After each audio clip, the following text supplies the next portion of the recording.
আৰো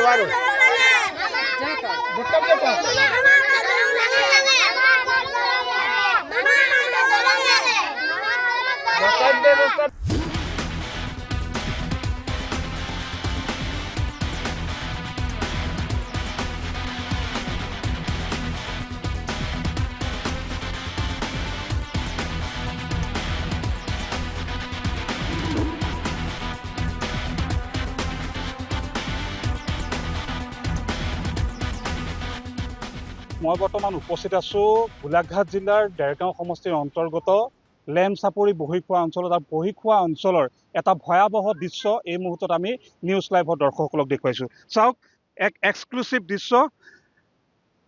এই যি স্থানীয় লোকসকলে এনেধৰণে বিদ্যালয়লৈ ছাত্ৰ ছাত্ৰীসকলক এনেধৰণে কাণত তুলি মূৰত বেগ লৈ এনেধৰণে পিতৃ মাতৃসকলে এই বিদ্যালয়লৈ এনেধৰণে অহা যোৱা কৰিবলগীয়া এক ভয়াৱহ দৃশ্য।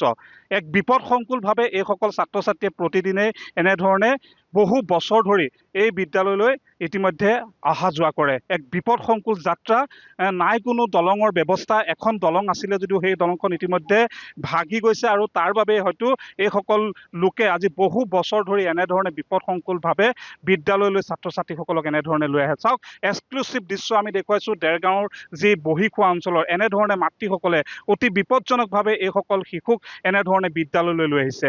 এক এক্সক্লুচিভ দৃশ্য আমি নিউজ লাইভৰ দৰ্শকসকলক পোনপটীয়াকৈ দেখুৱাৰ বাবে চেষ্টা কৰিছোঁ। আমি কথা পাতিবলৈ চেষ্টা কৰিম।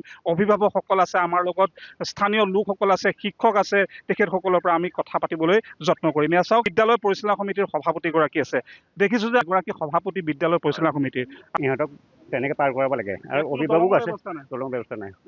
প্ৰতিদিনে এনেধৰণে আহে। এনেধৰণে আহে তাৰমানে। এতিয়া বাৰিষা হোৱাৰ পিছতো বেছি হ'ব, বহুত সুত বহে। এতিয়া দলঙৰ ব্যৱস্থা নাই।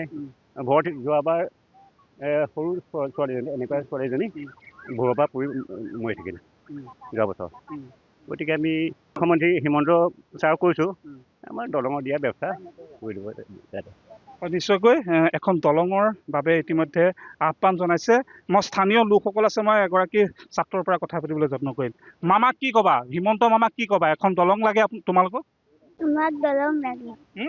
আমাক দলং লাগে। হয়, হিমন্ত মামাক দলং লাগে বুলি ইতিমধ্যে উল্লেখ কৰিছে এগৰাকী কণমানি। কিমান ভয় লাগে স্কুললৈ আহোঁতে? কিমান ভয় লাগে? মামা আমাক দলং লাগে। হয়, এগৰাকী কণমানি আছে, কি ক'বা? কিমান ভয় লাগে? বহুত ভয় লাগে। সদায় এনেধৰণে মা দেউতাই আহি ইয়ালৈ লৈ আহে নেকি? এতিয়া হিমন্ত মামাক কি ক'বা? দলং লাগে। হিমন্ত মামা আমাক দলং লাগে।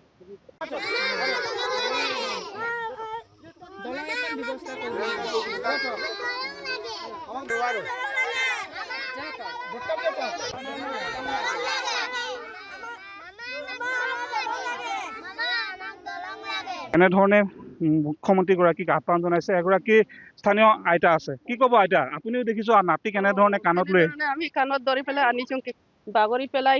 আমাক দলং লাগে। সদায় এনেকৈ আমি পাৰ কৰি নিব নোৱাৰো। দলং বাৰিষা আহি আছে আৰু যথেষ্ট ভয়াৱহ আহি আছে, আমাক দলং লাগে। হয়, দলং লাগে সকলোকে, যিহেতু একবিংশ শতিকাৰ এক ভয়াৱহ দৃশ্য আমি এই মুহূৰ্তত দেখুৱাইছোঁ। আমি বিদ্যালয়ৰ প্ৰধান শিক্ষকগৰাকী আছে, ছাৰ কি ক'ব? আপোনাৰ বিদ্যালয়ৰ সকল ছাত্ৰ ছাত্ৰী অতি বিপদসংকুলভাৱে এনেধৰণে বিদ্যালয়লৈ অহা যোৱা কৰে, আৰু আপুনিও আহি ইয়াতে আহি ছাত্ৰ ছাত্ৰীসকলক সুৰক্ষিতভাৱে বিদ্যালয়লৈ নিবৰ বাবে ইতিমধ্যে ব্যৱস্থা গ্ৰহণ কৰে। সৰ্বপ্ৰথমে মই এই ভিতৰুৱা আমাৰ ডেৰগাঁও সমষ্টিৰ ভিতৰুৱা অঞ্চললৈ আহি বাতৰি পৰিৱেশন কৰাৰ বাবে এই জ্বলন্ত সমস্যাটো মাননীয় মুখ্যমন্ত্ৰী, শিক্ষামন্ত্ৰী আৰু বিধায়ক মহোদয় সকলোৱে আগত দাঙি ধৰিবৰ বাবে যিটো আপোনালোকে প্ৰয়াস কৰিছে, মই প্ৰথমে আপোনালোকক আমাৰ বিদ্যালয়ৰ তৰফৰ পৰা ধন্যবাদ জ্ঞাপন কৰিছোঁ। আপোনালোকে নিশ্চয় দেখিছে যে এই অঞ্চলৰ আমাৰ যিটো এই বহিখোৱা এক অংশ আমাৰ নদীখনৰ ইপাৰে আছে। আমাৰ ইয়াত 20-25জন ছাত্ৰ ছাত্ৰী আমাৰ বিদ্যালয়লৈ অহা যোৱা কৰে। সদায় এই জ্বলন্ত সমস্যাই আমাক বিদ্যালয়খনৰ পাঠদানৰ ক্ষেত্ৰত বহুতো ব্যাঘাত জন্মাইছে। তাৰ প্ৰতি লক্ষ্য ৰাখি অসমৰ মাননীয় মুখ্যমন্ত্ৰীক মই এই স্থানৰ পৰা অনুৰোধ জনাইছোঁ, মাননীয় শিক্ষামন্ত্ৰীক মই এই স্থানৰ পৰা অনুৰোধ জনাইছোঁ। মাননীয় শিক্ষামন্ত্ৰীগৰাকী এই অঞ্চলটো অতি পৰিচিত, আৰু মই আমাৰ বিধায়ক নৱনিৰ্বাচিত আমাৰ জ্যেষ্ঠ বিধায়কগৰাকীক এটাই কথাই অনুৰোধ জনাইছোঁ, শীঘ্ৰে এখন ইয়াত দলং মেৰামতি কৰি ছাত্ৰ ছাত্ৰীসকল বিদ্যালয়লৈ অহা সুবিধা প্ৰদান কৰি দিয়ক। আৰু এই অঞ্চলত এনেকুৱা এটা সমস্যা হয় যে ৰোগীক কলবোৰত পাৰ কৰি পেলাইও মেডিকেললৈ নিবলগীয়া হয়। অতি শীঘ্ৰে ইয়াতে দলং এখন দলং দিবলৈ মই কৰ্পোৰেট তেখেতসকলক অনুৰোধ জনাইছোঁ। ধন্যবাদ। স্থানীয় আটছুৰ বিষয়ববীয়া আছে কি ক'ব যিহেতু একবিংশ শতিকাৰ এটা ভয়াৱহ দৃশ্য কি ক'ব আজিৰ দিনতো যেতিয়া অভিভাৱকে ল'ৰা ছোৱালীক বিদ্যালয় পঠিয়াবৰ কাৰণে কোচত লৈ আহিব লাগে, পিঠিত লৈ আহিব লাগে, তাতকৈ আৰু দুখ লগা কিবা কথা আছে নেকি? গতিকে মই এই স্থানৰ পৰা আপোনালোকৰ মাধ্যমৰ যোগেদি চৰকাৰক দাবী জনাইছোঁ, অতি শীঘ্ৰে ইয়াৰ এটা সুব্যৱস্থা কৰি দিয়ক, যাতায়াতৰ ব্যৱস্থা কৰি দিয়ক খুব কম সময়ৰ ভিতৰতে। এইটো প্ৰথম দাবী। এগৰাকী স্থানীয় ব্যক্তি আছে কি ক'ব মুখ্যমন্ত্ৰীগৰাকীক কি আহ্বান জনাব? তাকে মামাক কৈছোঁ আৰু আমাক দলংটো যেন তেনে ব্যৱস্থা কৰি দিয়ক। আমি বহুত শিক্ষকক মানে অসুবিধা সমস্যা হৈছে।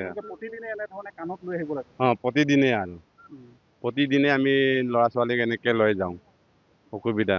হয় আমি এই মুহূৰ্তত কেমেৰা সহযোগীক এটা পৰিৱেশ দেখুৱাবৰ বাবে অনুৰোধ জনাইছোঁ। চাওক এনেধৰণে এইসকল ছাত্ৰ ছাত্ৰীয়ে বিপদসংকুলভাৱে এনেধৰণে যাত্ৰা কৰে আৰু এই মুহূৰ্তত আমি এই যি দেৰগাঁও সমষ্টিৰ এটা ভিতৰুৱা অঞ্চল ব্ৰহ্মপুত্ৰৰ কাষৰীয়া এটা অঞ্চল এই যি বহিখোৱা অঞ্চলৰ পৰা এই পৰিৱেশ দেখুৱাবৰ বাবে চেষ্টা কৰিলোঁ আৰু আমিও মুখ্যমন্ত্ৰীগৰাকীৰ লগতে স্থানীয় বিধায়ক ডক্টৰ মৃদুল কুমাৰ দত্তক আমি আহ্বান জনাওঁ অতি শীঘ্ৰে বাৰিষাৰ প্ৰাক মুহূৰ্তত ইয়াত এটা স্থায়ী দলঙৰ ব্যৱস্থা গ্ৰহণ কৰিবৰ বাবে আমি তেওঁলোকক অনুৰোধ জনাইছোঁ।